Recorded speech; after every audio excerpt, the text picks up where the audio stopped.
Good morning, everyone. I'm Reverend Kathy Howell. I'm the chaplain here at the Hermitage. It's good to spend some time together with you. I've missed you all. It's going on, I guess, almost 2 months now, but at least we're talking on the phone. And those of you who like, you can always send me an email. My easiest email address is revkathyhowell@gmail.com. I made it real simple. It's just revkathyhowell@gmail.com. So you're more than welcome to drop me an email or give me a call. My extension is 3883 because I love hearing from you all. So please feel free to call anytime. I'm working from home, so that's good. Well, anyway, I just wanted to tell you I did receive an email. A letter, a regular letter from Peg Bixler, which she sent me a little story. She sent it by mail, regular mail. She put a stamp on it and sent it to me. Sometimes we make fun of snail mail, but I have to admit, the U.S. Postal Service is one of the most wonderful things that was ever created, and for 200 years it really has kept our nation going.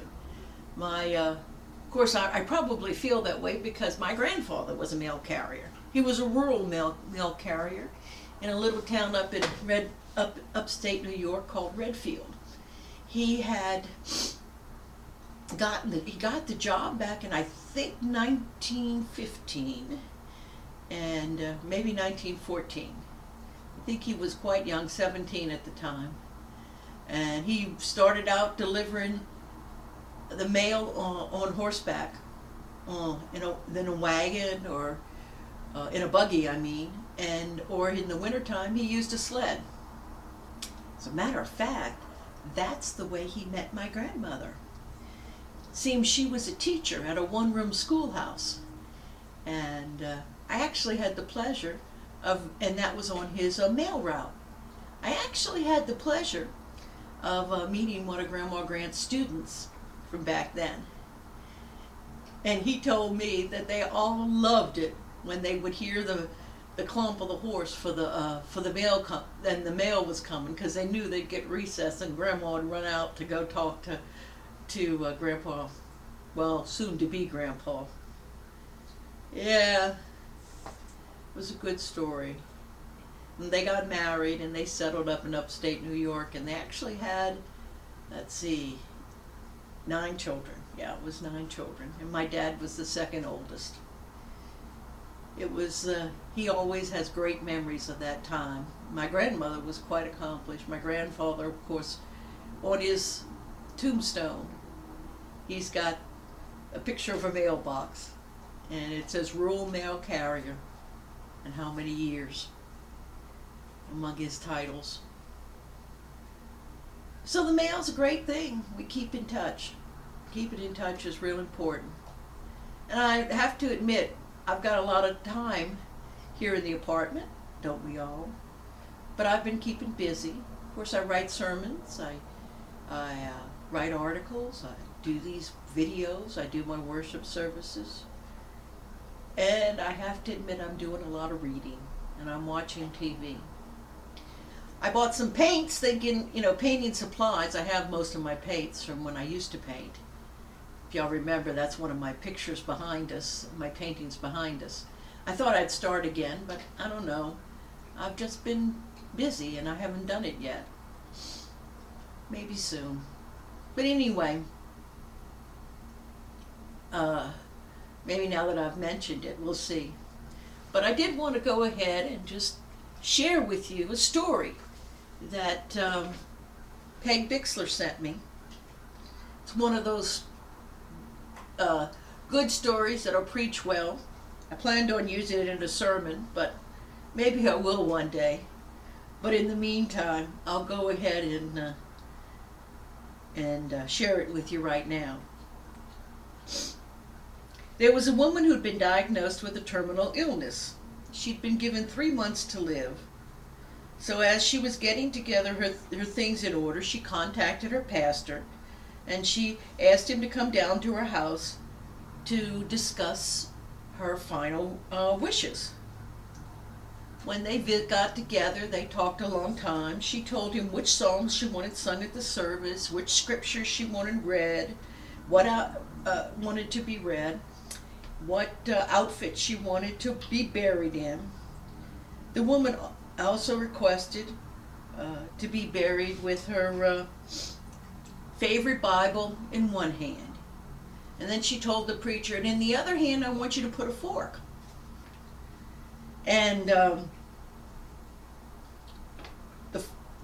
pastor looked at her and said, "What? You want a Bible in one hand and a fork in the other hand?" She said, "Yes." It surprises you, doesn't it? He goes, "Well, to be honest, I've never had this request before." Well, the woman said, "In all my years of attending church socials and potluck dinners, I always remember that when the main courses were being cleared away, someone would always lean over and say, 'Yeah, remember to keep your fork.' And I knew that because I was told to keep my fork, that meant dessert was coming.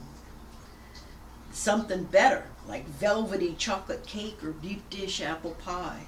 Something wonderful. Something with substance. So I just want me to be there in that casket with that Bible in one hand and that fork in the other. And I want people to wonder, what's with the fork? And then I want you to tell him, keep your fork. The best is yet to come."